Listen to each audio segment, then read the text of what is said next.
Nyoronyo buntepuronyo kata terjadi di Bumi Aceh heboh kelompok.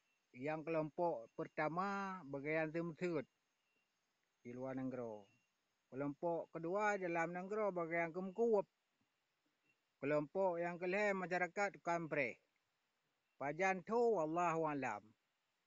Pokoknya preh masyarakat sampai tu tapi hanam jan tu.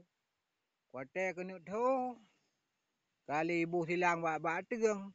Ibu silang bak teung ke dia tu iup. Jadi kebanjarau bek tu. Bagian dulu di luar negara bagian tu saja. Di dalam negara kuap bagian. Pak yang nak kuap. Di masyarakat preh tabi-tabi. Pu ke preh home. Tun mengantau tun. Preh tabi-tabi. Yang bang kadar jadi orangnya di Bumi Aceh. Wallahualam.